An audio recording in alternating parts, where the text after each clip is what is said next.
Welcome to the Screencast, and thank you for joining us. We're on our fourth daily podcast of Cannes 2026. I'm Wendy Mitchell. I'm a contributing editor at Screen. Delighted to be back with you this morning.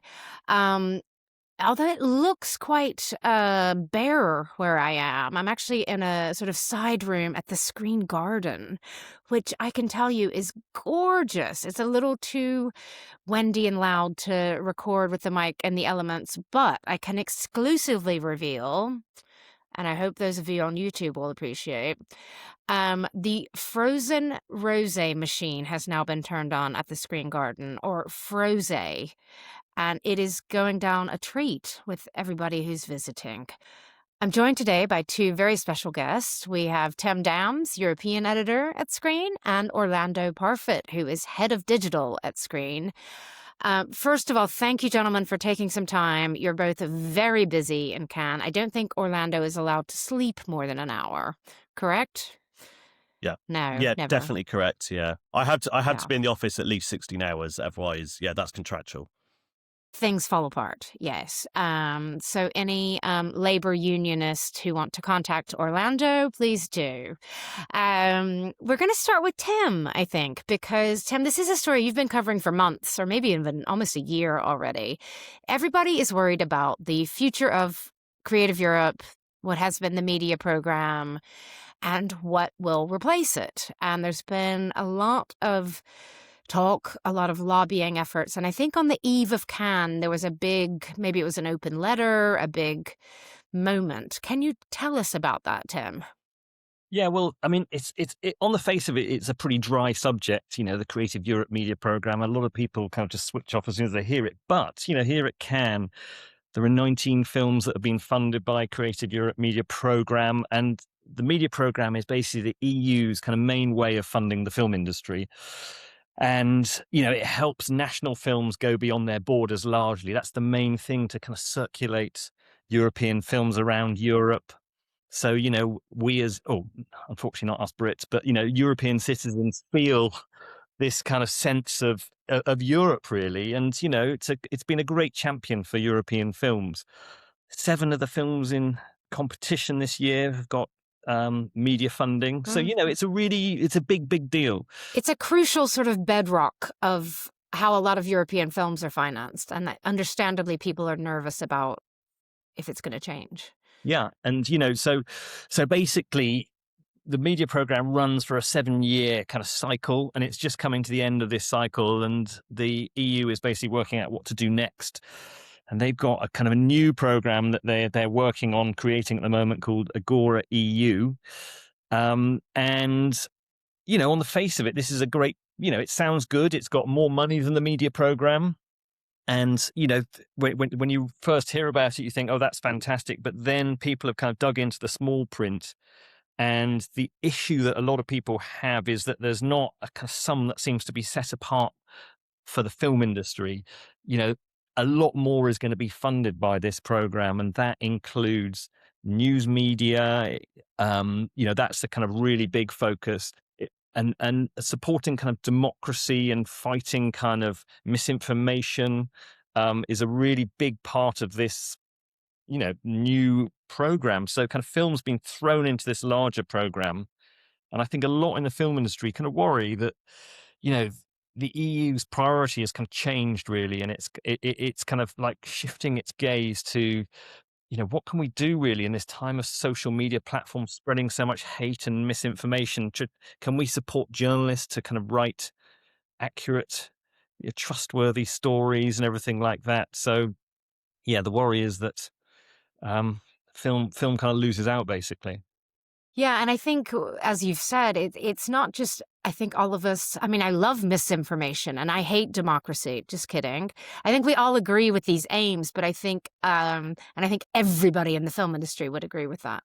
But it's also about what pots of money are ring-fenced where. Yeah. I think nobody's complaining that the EU wants to support quality journalism and pro-democracy. No. But we want to know exactly what is going to be earmarked for film production. And I think, surely the documentary industry is also really concerned, because if they're sort of lumped in with news media, that's, in the same pot of money. That's crazy. What did people say in this? Was it an open letter or a statement? So so there was, but just before Cannes, basically some of the big kind of film organizations, that work in European film distribution, that kind of the member groups for film production, film sales, exhibition and festivals, they kind of organized this petition, which has got over 5,000 signatories, basically. And it's got some really, big names: Joachim Trier, Ruben Östlund, Francis Ford Coppola, that famous European, has signed it. Wim Wenders, Juliette Binoche, Sandra Hüller, it's done very well. It's got good traction, and it's actually, it's worth looking at the letter. It's a beautifully written kind of petition saying, why film is important and the role that it's played in creating this idea of Europe, which, is full of so many diverse kind of people and ways of thinking. But, and so the timing of it was very specific, actually, just before Cannes. And, Cannes not known as a political film festival like Berlin or anything like that, but really kind of stuff goes on here behind. A lot of politicians tend to come. And, there are some bigwigs coming, basically, and that letter is kind of geared towards setting the scene for conversations with them, basically. Is a letter going to move the dial? I think everybody would say it is probably a great letter, but is that going to have the impact people want? And also, are things happening here? I think I saw in the Marché quite a few talks or panels or keynotes and things that were looking at this topic. So it's ongoing discussions, I guess. Yeah. I mean, basically, the film industry loves a petition, and sometimes you just wonder, how many, at Screen we were thinking actually of just doing a piece about the number of petitions with high profile people that are angry about something. But this one, I think there is something kind of like concrete and about it. And at the Marché, there are some panels and some big EU politicians are coming and talking. There's there's two kind of big panels, really. There's the European Commissioner who is responsible for the whole kind of media program is here. That's Henna Virkunen, who is doing a fireside chat, basically, where she'll talk about, audiovisual and everything like that. That's on, that's at 2:30 today, Friday. And then Saturday, there's a European parliamentary kind of session as well, where there's some, bigwig MEPs coming, and also Lucia Recalde, who heads up the media program in the European Commission. So people are here, and people will be talking to them around the sides as well. So there's some important stuff going on, basically, and that letter set the context. And I hope, some of those politicians, while they're here, I hope they maybe walk the red carpet, go see an amazing film that's been backed by the media program, and sort of remember, the role of culture in society. We're going to change direction a little bit, bringing in Orlando. And Orlando really is one of the busiest people at Screen, at Cannes, probably. He's doing 10,000 things, and like every story on Screen he's posted. He's, posting throughout the day. He's posting the dailies. He's helping post these podcasts. Thank you, Orlando, and sorry for the delays. No worries. It's all good. But one of the things you do is also work with our famous jury grid. So, for listeners who are not familiar with it, can you tell us what the jury grid is? Of course, and it's lovely to be on the pod. Screen's Cannes jury grid is basically, we get nowadays it's 11 critics plus our own critic, and we get them to score out of 4 every single film that is in Cannes competition, and each film will get an average score. And then at the end of the festival, we'll crown a winner of the jury grid. And it's been running since 1984, so it's more than 40 years old. The same year I was born. Is that a coincidence? Yes, it is. Wow. It's in the first 3 years it was out of 3, and then in 1988 it turned to out of 4 stars. And it's one of the most, as someone whose job it is to kind of monitor, which bits of the Screen Daily site are the most popular. It generates a huge amount of interest, and the amount of interest just keeps going up every year on the jury grid. Love it too, because it's even though sometimes I think, oh, I don't know that critic. Why should I care if they gave it a 2 or a 4? I care. I look at it because it's printed on the back page of Screen's print dailies every day that we're here. And then after that, it goes online. So we should remind people to keep checking the jury grid after the print dailies finish. I mean, why do you think people love it so much? Well, I think there's a few reasons. I think firstly, because it's been going so long, people are just, people are so familiar with the format. The format is very clear. I also think the reason why it's more popular than ever is, as we know, I mean, definitely in the UK, I'm not 100% sure about other kind of countries, but there are fewer and fewer professional film critics. Fewer and fewer newspapers are sending kind of critics out to Cannes. And so it's almost kind of, I see it as like a celebration of, and there's also lots of social media influencers who come to Cannes as well, which is good in its own way, but I see it as a natural celebration of serious criticism, because all the critics on there, they're some of the best critics from around, from the UK, the US, around the world, and so I feel that's why and also it helps people cut. I think also in the industry, one of the things that it does is it helps people in the industry save time by giving them an immediate snapshot. I think everyone in the film industry loves stuff that can save you time, especially at Cannes when you're running around and going to meeting after meeting. And so having an immediate snapshot of the critical reception of all these competition titles is massively helpful as well.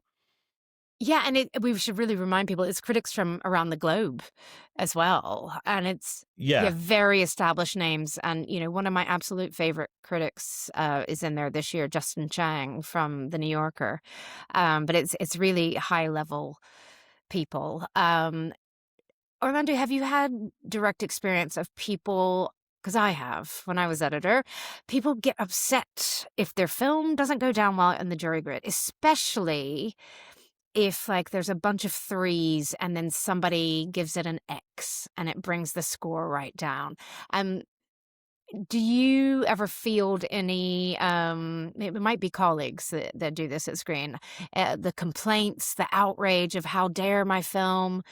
Because I think buyers look at it too. How has this film gone down in general? And if it's got a under 2 average score, that's not looking good as your Cannes reaction.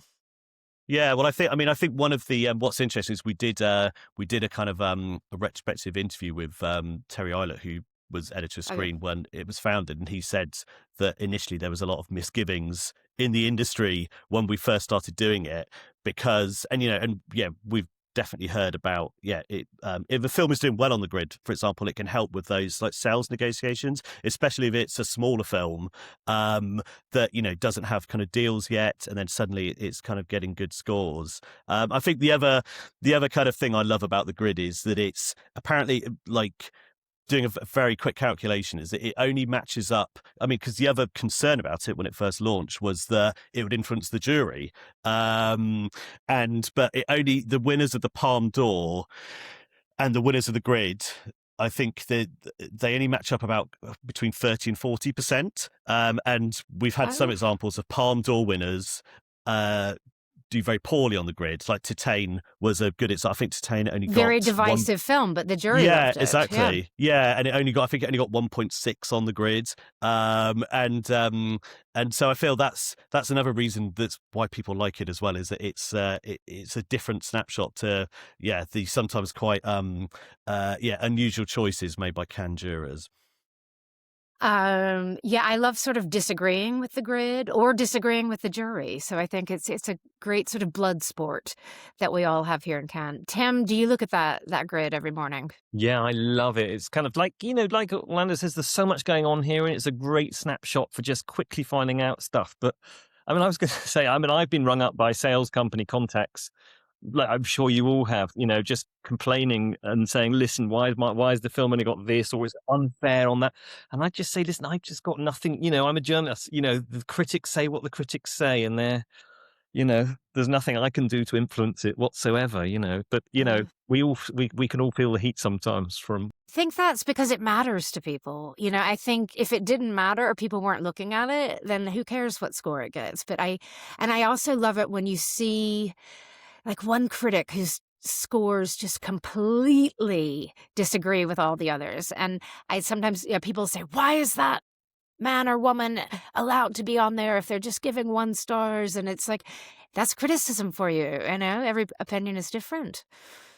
Yeah, and I've I know on the grid for many years was Michelle Simon. Am I pronouncing that right? Yes, Michel Simon. Love that man. And, yeah, who was one of the most famous kind of critics. I think when he passed away a couple of years ago, like Cannes sent out a press release paying tribute to him. But he was kind of famous for his unique opinions on the grid, but he was obviously such a respected critic that that was kind of why people kind of loved him and why people followed him so much. But I always look forward to him coming to the office and telling us his. Me too, because he was scores. one even after the invention of email. I mean, I think in the early days, some people would fax in their scores, and then of course the telephone, and then people today probably email or WhatsApp it sometimes. But I remember when I was my first Cannes editions, when I would come with Screen, and we would have a chart on the wall, and Michel could come in and write his score in and say something like a little bon mot or something very pithy for just like, oh, it was rubbish, and then just walk out. And he was such a lovely man and a legend. So, yeah. It is not cinema. Him. That's what. Exactly. That's what it is not cinema. I remember Derek Malcolm coming in, legendary UK critic as well. And, with his strong opinions about stuff back in the day. And it's a great chance to meet all these great people, isn't it? It's a real camaraderie too. Another thing that I looked into before this pod was we get questioned quite a lot as to why it's only 4 stars, not 5, not the traditional 5. And obviously there are 5 ratings. It's like bad, which is an X, and then 1 to 4. And I tried to work. I did a bit of digging, and apparently it was a design choice because originally it wasn't stars that were on the grid. It was palms. Little leaves. It was little kind of palm leaves, and I think it presented to. I think the more our head of production, Mark, said that it looked like a dog's dinner, even with the 4 palm leaves on. So I think maybe that was why it's only 4. So Mark Mowbray, the only man hoping for all scores of 1. For all the Cannes films in any year, because it'll look nicer and cleaner. Orlando, any other sort of notable facts from the past? I mean, do we know what's the all-time greatest? Has anybody ever gotten a perfect score? No, the closest is Lee Chang-dong for Burning, which got 3.8 in 2018, I think. So that's I think Tony Urban got 3.7. That's the closest to perfection that we've had. Unfortunately, Sean Penn has 2 of the lowest scores ever. Oh, Shawnee. By far the lowest score ever on the grid was Sean Penn with a 0.2 for The Last Face. I think that's the Javier Bardem film in 2016. So that's it. But he was also bottom of the grid another year for Flag Day with a much more respectable 2.1. Okay. He's Sean Penn maybe isn't the biggest fan of the grid. Okay, sadly. Well, his loss. Maybe he's reading closely to see who else could get could if there could be a new low. Who knows? That would be some kind of achievement, wouldn't it? Yes. To get it would under have to 0.2. be all the nil see. point. So as we start to wrap up, gentlemen, this has been really good. I'm just curious. I so far haven't really seen any famous people have you seen any celebrities around town? I mean, the Screen office is in the Majestic, so you might see some very glammed up people in the lobby there. But any good spottings that you've had? Orlando? Well, both me and Tim actually, when we were walking back from the office yesterday, we saw Mark Rylance having a pizza in just a quite a run of the mill outside restaurant by the harbour in Cannes. And also, I mean, being based in the Majestic, Tim, I mean, there's always all kinds of kind of famous. You know, we saw Guillermo del Toro and Peter Jackson having breakfast. Maybe talking about that's The a good Hobbit. one.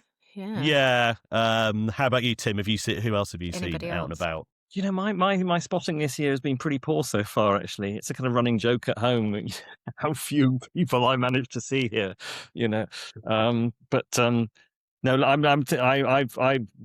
last year I think was Jason Momoa. I remember him coming into the Majestic lobby and then squeezing into the lift. Nobody else got in with him. It was too. I was going to say that's a small lift for large small muscles. lift for a large guy, but yeah, not my. Okay, watch this space. We'll keep looking. The best thing about Cannes is like the more random kind of people that you see.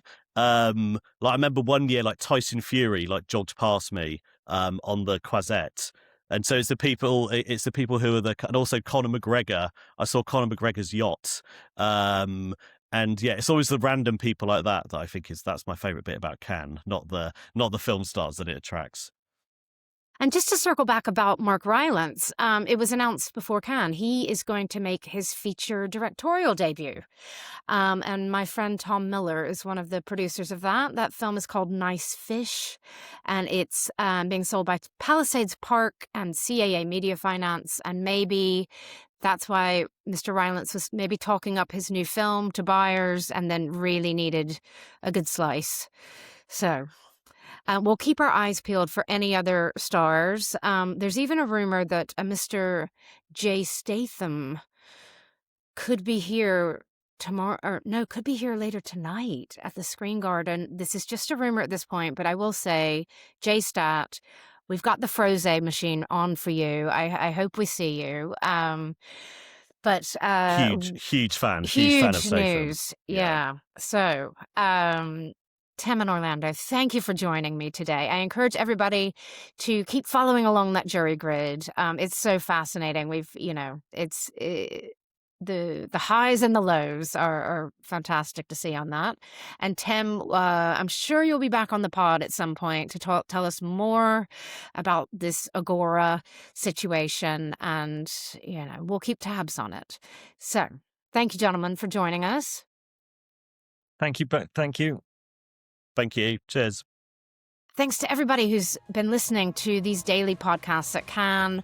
We really have been enjoying recording them, and so glad to hear such great response from our listeners. Hopefully it's something fun to start your day, fun and informative. We got to do both. Thanks to the whole team at Screen who makes this possible. I thank him every day, but now you get to see him. It's our web editor, Orlando Parffit, and our podcast producer, Ellie Cownan, who's going to be on soon. And thanks from all of us for listening, and we'll see you again tomorrow morning.